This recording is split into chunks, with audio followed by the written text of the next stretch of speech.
Welcome back, students. Today we are going to start with the chapter triangles, that is chapter number 7, in which we will talk about congruency of triangles. So what is the meaning of congruency? First of all, congruency means exactly same. जो दो चीजें बिल्कुल ही एक जैसी होंगी वो congruent होंगी.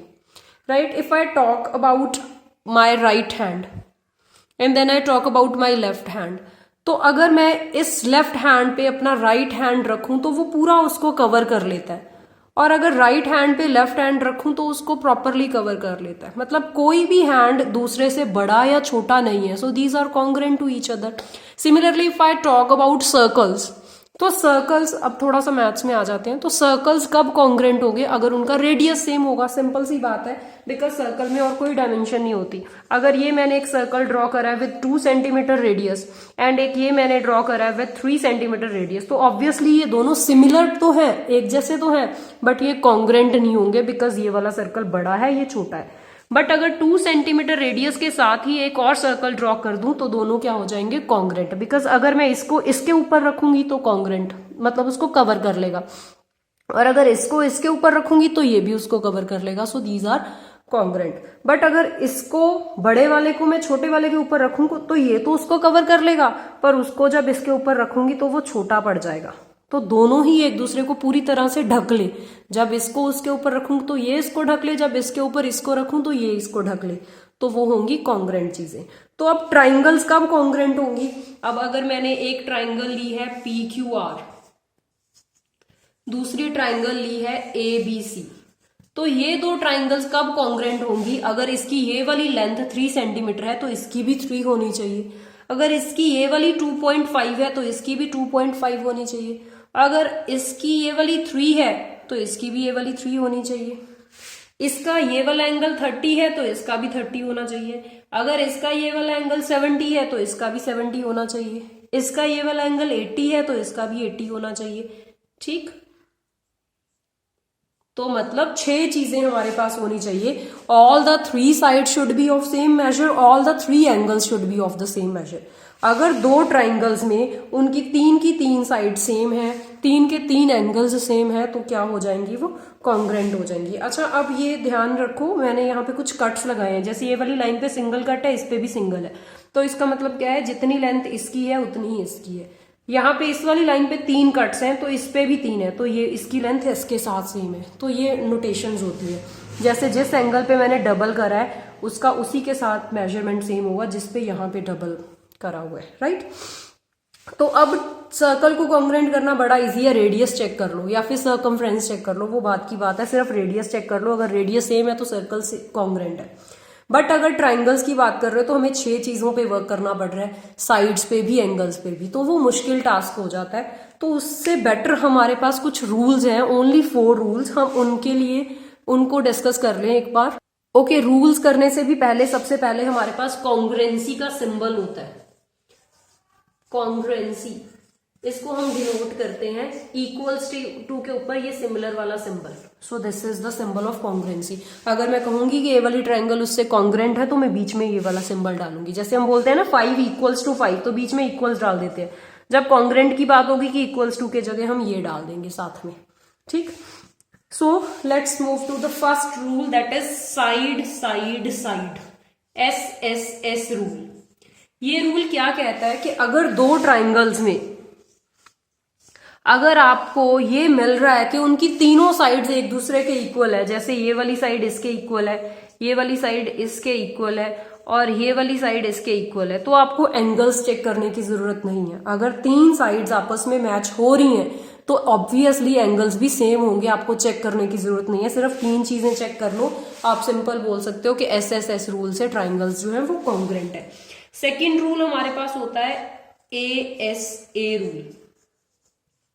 ये रूल हमें क्या कहता है कि अगर दो ट्राइंगल्स में 2 एंगल्स सेम हो जाएं, ये वाला एंगल इसके इक्वल हो गया, ये वाला इसके इक्वल हो गया, तो तीसरा एंगल चेक करने की जरूरत नहीं है. अगर तीसरी हमें साइड मिल जाए, कोई भी 2 एंगल्स मिल गए इक्वल, तीसरी साइड मिल गई कि अगर ये 3 सेंटीमीटर है तो ये भी 3 सेंटीमीटर है, तो बाकी की 3 चीजें चेक करने की जरूरत नहीं है. सिर्फ इसी से हम कह सकते हैं ट्राइंगल्स कॉन्ग्रेंट है. Similarly next is for SAS rule. इस पे मैं स्टार डाल रही हूं बिकॉज इसमें थोड़ी सी स्पेशल क्वालिटी है। क्या है, सबसे पहले ऐसे रूल से आपको नेम से ही पता चल रहा है, हम 2 साइड्स लेंगे एंड एक एंगल लेंगे। बट कंडीशन क्या होगी कि जो 2 आप साइड्स ले रहे हो, एक ट्राइंगल मेरी ये है, दूसरी मेरी ये है, अगर मैं कह रही हूं कि ये वाली साइड इसके इक्वल है एंड ये वाली साइड इसके इक्वल है, तो जो मैं एंगल लूंगी, ये मेरी ट्राइंगल ABC है, ये मेरी ट्राइंगल PQR है, तो जो मैं एंगल लूंगी वो वही वाला एंगल लूंगी जो 2 साइड्स के बीच में आएगा, जिन 2 साइड्स की मैं बात कर रही हूं। अगर मैं इन 2 साइड्स के बारे में बोल रही हूँ, इसके बारे में मुझे नहीं पता इसकी लेंथ कितनी है, तो एंगल मैं ये वाला लूंगी और कोई नहीं। और इसमें मैं इन 2 साइड्स की बात कर रही हूं, तो angle I will take this one. तो इस पे स्टार लगाया है कि SAS रूल होता है, it can not be ASS और SSA रूल। ठीक है, इसमें जो SA है वो बीच में ही आएगा। बट ये वाला जो रूल है, इट कैन बी, ये हो सकता है AAS, इसको लिखा जा सकता है, SAA भी लिख सकते हैं हम, बट इसको सिर्फ SAS ही लिखना है, इसलिए मैंने स्टार लगाया। नेक्स्ट जो है RHS रूल है, ये बिल्कुल डिफरेंट है बिकॉज इसकी प्रॉपर्टी क्या है, इसकी कंडीशन क्या है कि ये सिर्फ लगेगा हमारे पास राइट एंगल्ड ट्राइंगल्स के लिए। एक राइट एंगल ट्राइंगल मेरी ये रही, दूसरी ये रही, और इसमें मैंने कौन सी 3 चीजें लेनी है, R फॉर राइट एंगल, तो एक राइट एंगल दोनों में होना चाहिए। ठीक, एक हाइपोटेन्यूज, H फॉर हाइपोटेन्यूज, तो हाइपोटेन्यूज होता है राइट एंगल के बिल्कुल ऑपोजिट वाली साइड। अगर इसकी 6 सेंटीमीटर है तो इसकी भी 6 ही होनी चाहिए। Third one is S for side. अब इन दोनों में से कोई भी एक साइड ले लो। ठीक, बस आपको ये पता होना चाहिए कि हमारे पास यही 4 रूल होते हैं और कोई नहीं होते। A रूल कुछ नहीं होता। ठीक, बिकॉज आपको पता है कि इक्विलेटरल ट्राइंगल में सारे एंगल्स का सम सारे एंगल 60 के होते हैं। तो अगर मैं इक्विलेटरल ट्राइंगल बनाऊं विद ईच साइड 3, तो 60 के 3 एंगल्स हो जाएंगे। और अगर मैं एक और इक्विलेटरल ट्राइंगल बनाऊं विद ईच साइड 5 सेंटीमीटर, तो उसमें भी सारे एंगल 60 के होंगे। बट आपको पता है कि ये वाली ट्राइंगल छोटी है, ये बड़ी है, तो A रूल नहीं होता है। बस आपने इन 4 रूल्स को ध्यान में रखना है। कैसे यूज करना है वो हम जब करेंगे एक्सरसाइज आपको क्लियर हो जाएगा, अभी नहीं डरना आपने। प्लस एक और चीज है जो रूल तो नहीं है बट एक टर्म यूज होगी, CPCT। इसकी फुल फॉर्म है corresponding parts of congruence triangles, कि जो आपकी ट्राइंगल्स कॉन्ग्रुएंट हैं उनके कॉरेस्पॉन्डिंग पार्ट्स जो होंगे वो सेम होंगे। अगर मैं कहूंगी कि ये मेरी 2 ट्राइंगल्स कॉन्ग्रुएंट है, इनको मैंने कैसे कॉन्ग्रुएंट करा था, मैंने कहा था कि ये वाली साइड इसके इक्वल है, ये वाली साइड इसके इक्वल है और ये वाला एंगल इसके इक्वल है। मैंने सिर्फ 3 चीजों की बात करी थी, बाकी तो नहीं करी थी। तो बाकी के हम कैसे बोलेंगे, बाय CPCT, कि अगर मुझे AC एंड QR के बारे में कुछ बोलना हो तो वो भी इक्वल होंगे, angle A and angle Q के बारे में बोलना हो तो वो भी इक्वल होंगे, angle C and angle R के बारे में बोलना हो तो वो भी इक्वल होंगे। रीजन, क्योंकि ये पूरी ट्राइंगल्स कॉन्ग्रुएंट है तो उनके कॉरेस्पॉन्डिंग पार्ट्स भी कॉन्ग्रुएंट होंगे। सो इस वीडियो को यहीं पे पॉज करके दोबारा से सुनिए, 2 बार इसको सुनिए, देन उसके आगे कंटिन्यू करिए। Now let's start exercise 7.1।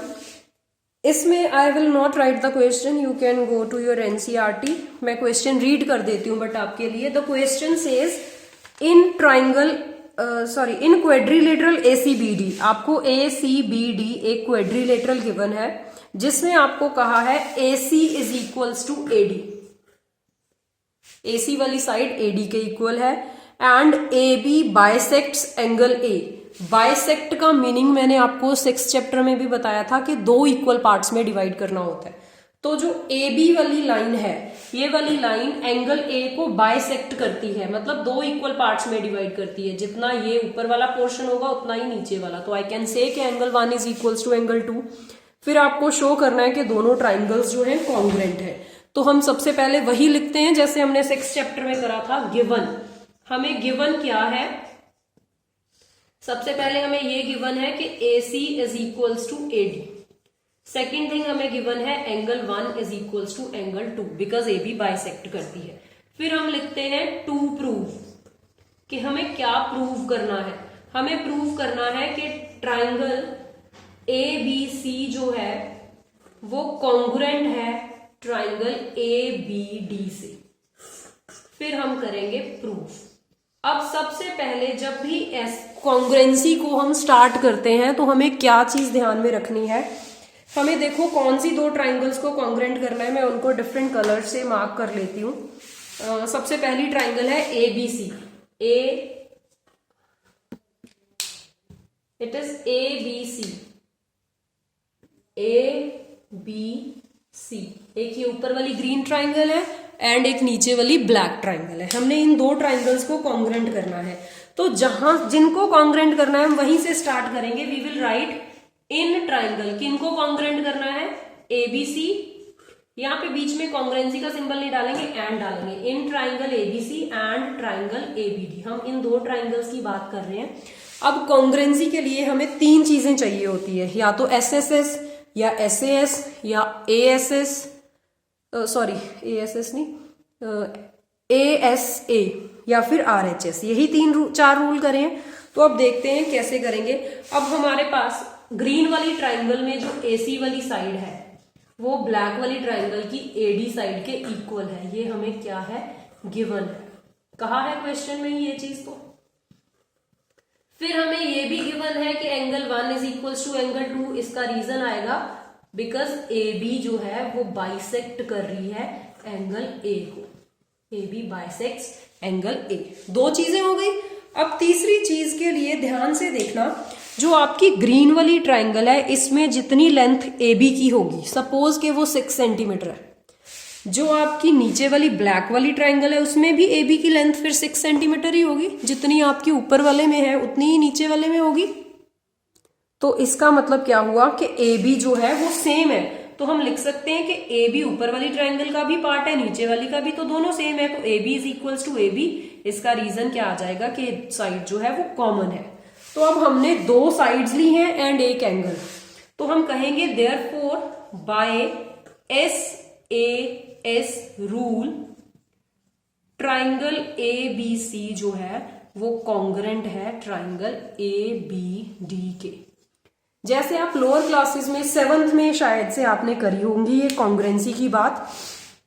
तो जहां पे आप कॉन्ग्रुएंसी की बात करते हो तो अगर आपकी यहाँ पे देखो हमें क्या कहा था कि AC लाइन जो है वो AD के इक्वल है। तो जब आप ट्राइंगल्स को कॉन्ग्रुएंट लिखोगे वहां पे जहां पे इसकी AC है वहां पे इसकी AD होनी चाहिए। देखो AC AD।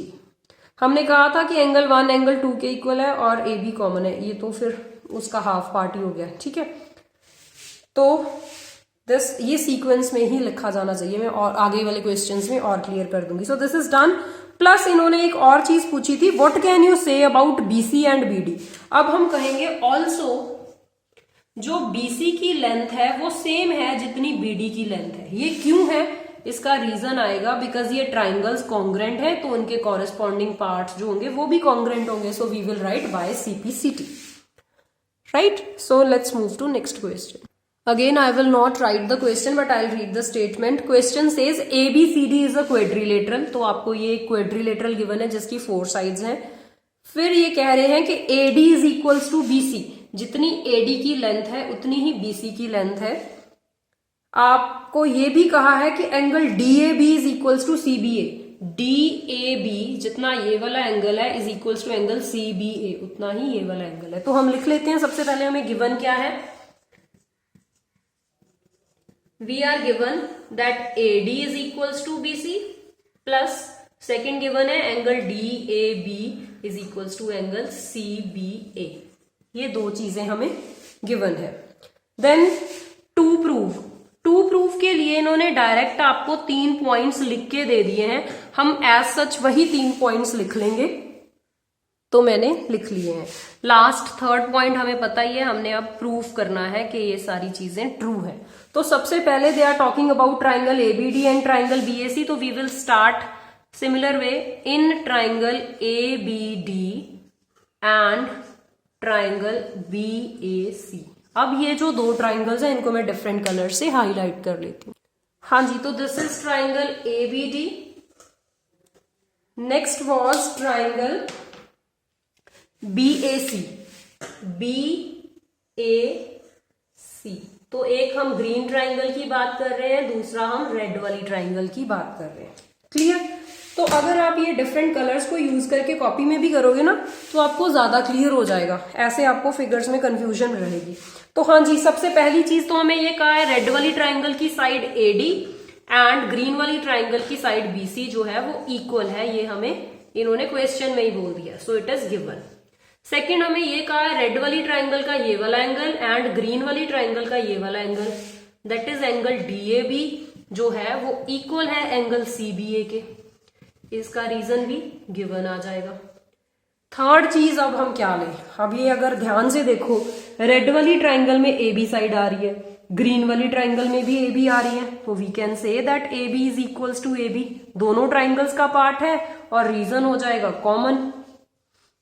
सो कौन सा रूल लगा, दो साइड्स प्लस एक angle, therefore by SAS rule triangle ABD जो है वो कॉन्ग्रेंट है ट्राइंगल BAC के। अब सेकंड पार्ट इन्होंने, ये हो गया हमारा फर्स्ट पार्ट। सेकंड पार्ट में ये कह रहे हैं कि BD एंड AC के बारे में आप क्या कहोगे।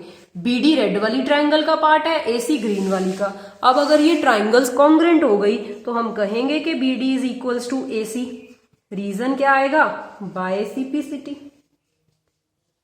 थर्ड एंगल ABD ये रेड वाली ट्राइंगल का एंगल है एंड BAC ये ग्रीन वाली ट्राइंगल का एंगल है, तो ये भी इक्वल हो जाएंगे because triangles are congruent. Angle ABD is equals to angle BAC, reason by CPCT. So that's it, I hope it is clear. So आज के लिए सिर्फ दो ही क्वेश्चन से शुरू करेंगे। Why? Because congruency is something new. आपने जैसे लाइंस एंड एंगल्स करा है वो बहुत ही इजी सा चैप्टर था, उसी को हम यहाँ पे बार बार यूज करेंगे। बट कॉन्ग्रेंसी को प्रूव करना ये आपको देखने में थोड़ा सा टिपिकल लग सकता है, बट एक्चुअल में ये बहुत ही इजी है अगर आपको समझ में आ जाता है। तो समझ में आ जाए इसके लिए हम क्या करेंगे, शुरुआत जो होगी हमारी धीरे रहेगी। सो आज के लिए सिर्फ इतना ही, कल हम क्या करेंगे, इसको आगे कंटिन्यू करेंगे। Thank you.